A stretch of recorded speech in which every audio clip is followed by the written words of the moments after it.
your first official win outside of the Ultimate Fighter. How good does this feel? Yeah, it feels amazing. I'm a realist, and I realize obviously this is not the performance I wanted or expected. But it was very hard to get a knockout against a guy that doesn't really want to engage. There was a lot of talk about 209 and being all this gangster and coming here to kill us and this and that. And yes, when there was 15 of them, they were throwing bottles and they were going at it. But when it was face to face, man to man, all I heard was silence. So how much of an adjustment did you need to make then during the fight with what you had game planned before? Yeah, I said it before I was going to break his legs, and I did just that. And like I said, it was harder to break his face because he was just covering the whole time and didn't really engage. So yeah, I just stayed with it. I kept the pressure on, never took a step back. I made sure that his back was against the fence the whole time. I slipped at one point, and he thought it was Christmas. He jumped on me. He thought I have no ground game. But I said, hold on a second, kid. I'm going to break your legs here as well. And I went for a leg lock, so he had to get out of there.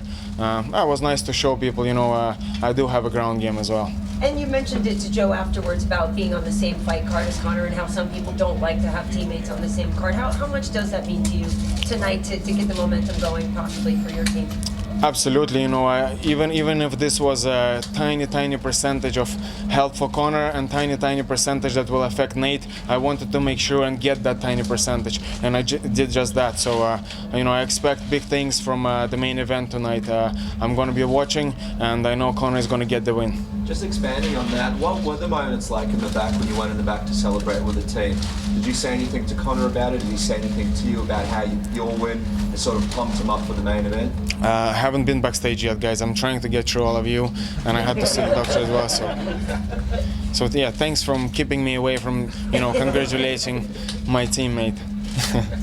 Did your strategy tonight perhaps give a little bit of insight on what Conor may do with Nate by attacking the legs?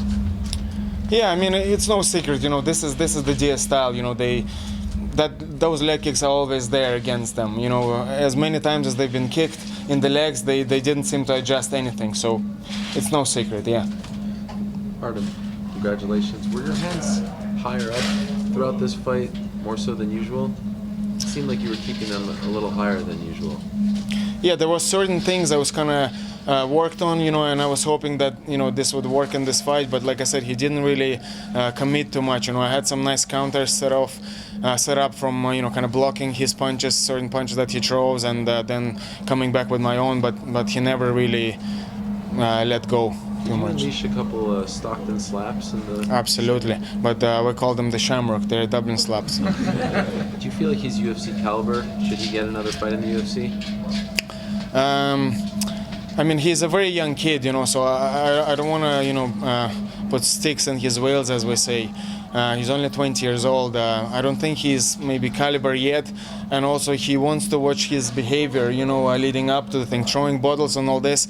I mean, this is something that's going to get you kicked out of the UFC before your career starts. So he should think for himself, because guess what? Nate and Nick, they're well paid already. They have it all sorted. This kid isn't. So you don't want to ruin your future just like that. So he needs to make certain adjustments, improve his technique, improve his behavior, and let's all be part of this huge sport that's only going to get bigger. And it seemed like he wasn't really interested in talking to you afterwards, but you made a point to go up to him, at least to give him a pound or something like that. Why was that important? Yeah, I'm not sure about from his point, but for me, whatever all this behavior, once the job is done, I always will shake their hands, win or lose. Thank them for the fight. Thank you for sharing the octagon with me, and that's it. That's what I did. Do you feel like a bit of a weight has been lifted off your shoulders here, that you at least got the win and now you can just worry about getting on the wall? Absolutely. Yeah, this was a must win for me. I lost. Ooh.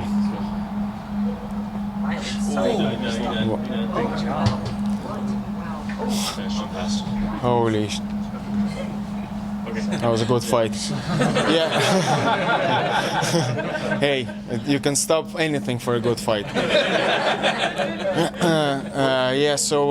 The weight has certainly been lifted off my shoulders. I'm delighted to get this win, and now the next step is to get that knockout. Go back to what the Russian Hammer does best, knocking people out. So that's the next milestone. How real is the animosity between Team McGregor and Team Diaz? Do you guys, what are your feelings towards? Is it the whole team? Is it just Nate? What kind of feelings are there? You know, to be honest with you, until that incident with the bottles, you know, I really didn't really give a shit, you know, whatever, you know, I knew that we're gonna fight, so all this talk and what's all this for? You know, we're gonna fight, that's it, there is no need for talking, there is no need for throwing bottles. But, you know, then once they did that, you know, I kind of felt like, man, fuck these guys, you know, what is wrong with them, you know, throwing bottles at women, you know, that for me. So is the animosity still there now that you're done fighting? Towards... It's just I find it hard to respect them outside of the octagon. You know what I mean? It's, you know, this kind of people. Imagine somebody threw a bottle at your daughter, at your mom, at your girlfriend. How would you feel towards someone like that?